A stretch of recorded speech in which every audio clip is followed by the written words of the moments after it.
Good morning guys! Happy Monday! Pabalik-balik na punta diri sa atong kusina, mag-duty na punta. Pero bago ta magluto og breakfast, mainom sa taong lukewarm na water para magising ko sa katotohanan na kailangan ko mumata kada sayo sa buntag para magluto sa ako ang mga pag-umangkon tigid-tigidong. Kay kung sila ra dili gud sila kamata sa ilahang alarm. Mo nang kailangan jud ko mumata, mo duty gud sa kusina ang iyaan. Pagkagabi pa lang ibaba na nako na ako mga lutuonon sa buntag para dali na lang dili na ako magkarakara og defrost. Chicken tocino day ang ilahang pangbaon karon guys nga akong gihimo atong niagi pang adlaw. Hasta marining puwahan ni. Ug gibutangan lang to na akong gamay nga tubig para hangtod mohubas siya.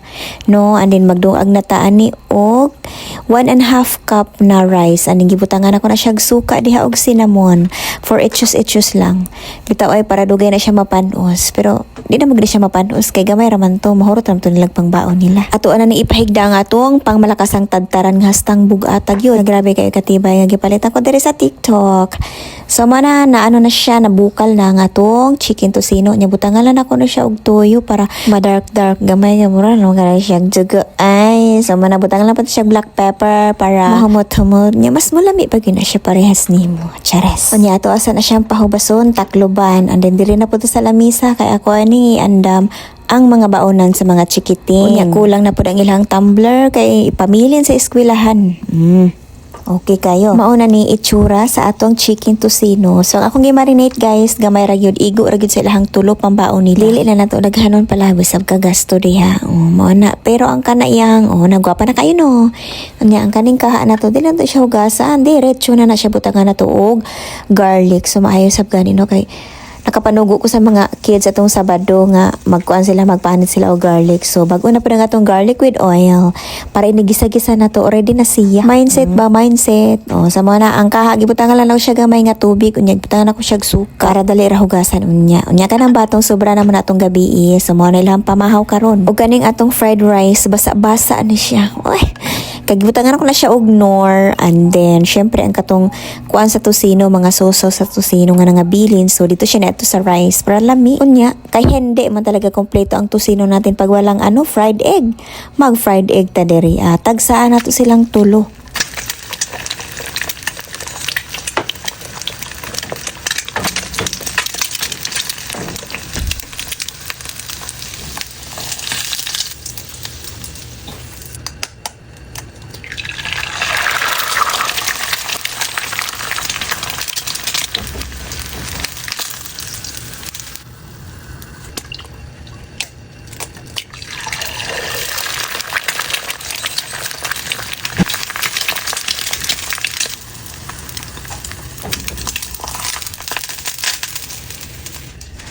Ayan, sana all good morning. Andam na ang lamisa para mukaon. Unya na paday ko nabili na sudan atong Sunday nga kuan. Kaning giniling na siya na pork. Himuon na to na siya og omelette. O di ba kalas kaayo ta og itlog karong adlaw.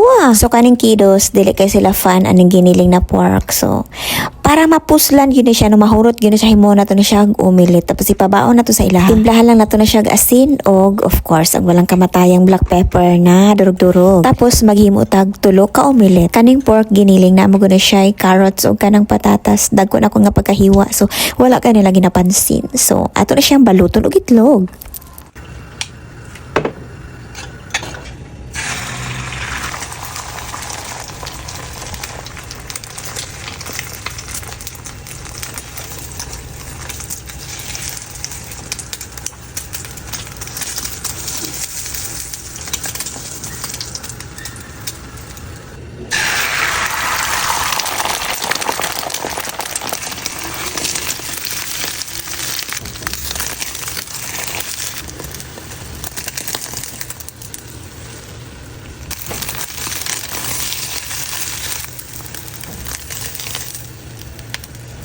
Wow! Di ba ready na nga tong omelette.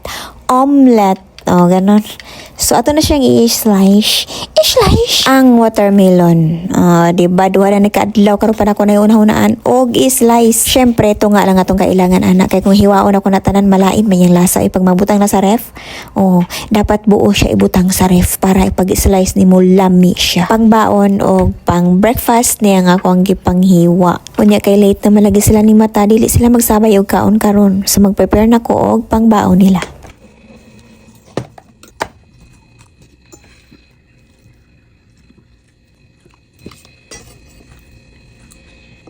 Thank you so much.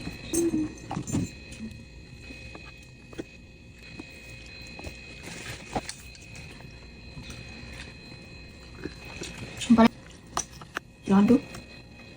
Ya, tong. Ilabot dito sa naman po niya po halo. Pero ito mangga. Ayan, ready na mga madam. Sana all na taga-prepare ng baon every morning. Gitry na ko ni sila guys nga sila na lang every morning mag-prepare sa ilang baon. Ug sa dihang wa na mahaw. Wa nagbaon kay nagsalig sa ilang kwarta. Mauna ako na lang magmata na lang yung ko kada buntag no kay para make sure yun ako nga makakaon silag pamahaw nya makabaon silag tarong. Kay magtinapulan man. Kay wala na may time mag-prepare. Kay dugay man makamata. Mga tulos sab to kaadlaw nga nag-observe ko sila nga dapat sila na lang. Bisan giandap na nako ng sudan lutuono na lang nila. Kanay ilahang pamahaw inito na lang. Huwag gihapon mabuhat guys. So, mumata lang kita sayo no. What choice ani. Aw na mo ko choice pero gusto man ako mumata sa pusayo para mamonitor lagi na ako ng mga bataan ni kay wala ra ba mga inahan ani diri. Tuwa sa kabilang mundo. Nanguan, nangugi para sa future ani mga bataan ni. Pagtarong og eskwela ha, mora to bye.